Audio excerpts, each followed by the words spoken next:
අයිබෝවන් සුබ දවසක් පාරිස්කෘතික නාරකාට ආදරයෙන් පිළිගන්නවා. පෝෂණ ගුණයෙන් ඉතා ඉහළ වටු බිත්තර වෑංජන හදන්න සූදානම. රෙසිපි එක බලමු අපි කොහොමද කියලා වැඩි කතා නැතුව. වටු බිත්තර 25ක් විතර අපි මේකට ගන්නවා. ඒ වගේම 3-5 කුඩු හාල් ගන්නවා අපි මේකට.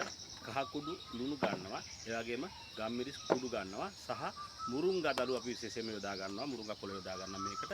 ඊට අමතරව රම්පේ කරපිංචා කපාගත් බීලුණු කුරුඳු පොතු ඒ වගේම සුදු ලුණු සහ කපාගත් අම්මිරිස් අපි යොදා ගන්නවා මේ වෑංජන. පහේ වර්ගය එහෙම නැත්නම් රසකාරක ඔබට කැමති ආකාරය යොදා ගන්න පුළුවන්. ඊට අමතරව මිටිකිරි අපි යොදා ගන්නවා. පොල් බෑවක මිටිකිරි යොදා ගන්නවා. මුලින්ම අපි පිටත් ටික හොතට හොදලා සූදානම් තඹ ගන්න ඇතිලියට දාලා රිපේ තියලා තඹ ගන්නවා අපි. විශේෂයෙන්ම කතා කරන්න ඕනේ ප්‍රතිශක්තිකරණ පද්ධතිය දියුණුවට. එහෙම නැත්නම් ප්‍රතිශක්තිකරණ ඉහළ දාන වටු බිත්තර වල විශේෂ ගුණයක් තිබෙනවා.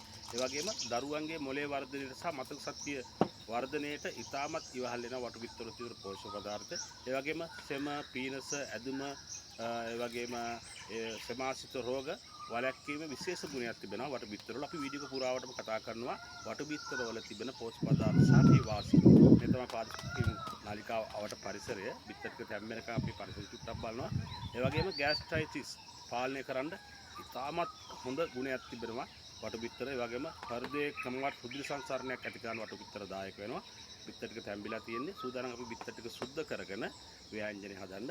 ඒ වගේම දියවැඩියා රෝගීන්ට ඉතාමත් ගුණයි. ඒ වගේම ගැබිණි මවුන්ගේ පෝෂණ ඌනතාව වළක්වන්න වටු බිත්තර බොහොම ප්‍රයෝජනවත් වෙනවා. ගැබිණි මව්වරු වටු බිත්තර ආහාරට ගන්නවා නම් ඉතාම හොඳයි. ඒ වගේම ගුණවත්. ඒ වගේම අඩුම කොලෙස්ටරෝල් ප්‍රතිශතයක් තියෙන බිත්තර වර්ගයක් තමයි වටු බිත්තර කියලා. අහිතකර කොලෙස්ටරෝල් නැහැ. හෘදය ආබාධ තියෙන ඕනගෙවට කොලෙස්ටරෝල් නැති නිසා, අහිතකර කොලෙස්ටරෝල් නැති නිසා වටු බිත්තර ආහාරට ගන්න පුළුවන්.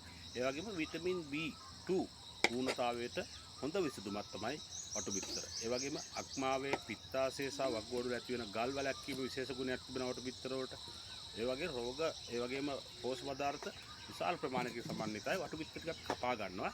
කපාගෙන අපි සූදානම් වෑංජන හදන්න පොල් තෙල් මේස හැඳි දෙකක් පමණ අපි ඇතුළට දානවා. දාලා ඇතුළට රත් වෙනකොට අබ ටික සහ දුලුන් ටික දාලා අපි කර ගන්නවා. ඒක කර වෙනකොට අපි සූදානම් දාගන්න අනිත් කලබනා ටික ව්‍යංජනෙට යොදා ගන්නවා. සුදුලුන් තලාගත් සුදුලුන් ටික, ඒ වගේම කපාගත් අම්මිරිස් ටික, ඒ වගේම කපාගත් බීලුන් ටික, රම්පේ කරපිංචා කුරුඳු පොතු එකතු කරනවා අපි ටෙම්පරාදුවට. මේක පොඩ්ඩක් අපි තෙලේ තැම්බෙනකොට සූදානම් ඉතිරි කලමනා ටික අපි එකතු කරන්නේ මේකට. ඉතිරි කලමනා අපි ගන්නවා. උළු හාල් අපි එකතු කරනවා අපිට අවශ්‍ය ප්‍රමාණයට උළු හාල් 6-7ක් අවශ්‍ය ප්‍රමාණයට. ඒ වගේම එකතු කරනවා අපි මේකට 3-5 වැඩ පුදුරම අපි එකතු කරන්නේ. ඊට පස්සේ කහ අපි මිරිස් කුඩු යොදා ගන්නෑ මේ ආහාරය සඳහා. ඒ වගේම කලමනා ටික අපි ලුණු සමන්ට අවශ්‍ය කරන ලුණු මේ හැන්දක් විතර අපි යොදා ගන්නවා. මේකට අපි කහ මේස හැඳි භාගයයි 3-5 මේස හැඳි භාගයයි අවශ්‍ය ප්‍රමාණය යොදා ගන්නවා. ලුණු මේස හැන්දක් අපි යොදා ගන්නවා. මේක අපි හොඳට තෙලේ පත් කර ගන්නවා. ටෙම්පරාදු කර ගන්නවා. ඊට පස්සේ අපි මිටිකිරි වලින් කොටසක් අපි එකතු කරලා මේක හැම්බෙන් හැරලා ඉතුරු මිටිකිරි කොටසක් අපි මේකට එකතු කරනවා. ඊටාම ගුණවත් සහ පෝෂක පදාර්ථ වලින් 90යි වටු බිත්තර ආහාරට ගන්න. දැන් ලංකාවේ බහුලව දක්ෂ ලැබෙන වටු බිත්තර. ඒ වගේම සාමාන්‍ය කිකිලි බිත්තරට වඩා 4 ගුණයක් පෝෂණයේ ඉහළයි කියලා පරීක්ෂණ වලින් හොයාගෙන තිබෙන්නේ. ඒ නිසා වටු බිත්තර ඉතාම ගුණවත්. සාමාන්‍ය බිත්තර ආහාරට ගත්තම හැදෙන සෙම රෝග නම් කියලා කියනවා.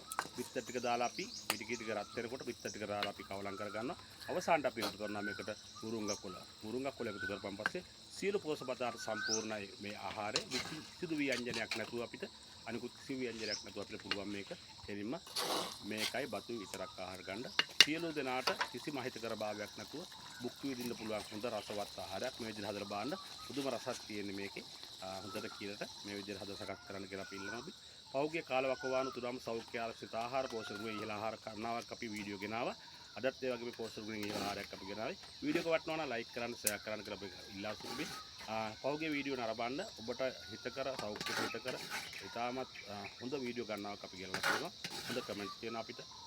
ඒ නිසා ඔබට ආරාධනා කරලා පෞගේ වීඩියෝ බලන්න කියලා. සමහරවිට අපි වීඩියෝ දෙකක් ඔබට ගෙරෙනවා. ආරාධනා කරලා දිගටම නාලිකාවත් එක්ක ඉන්න කියලා. සබ්ස්ක්‍රයිබ් කරේ නැත්නම් අපි සබ්ස්ක්‍රයිබ් කරන්න. ගිහින් එන්නම් ඔබට සුබ දවසක්.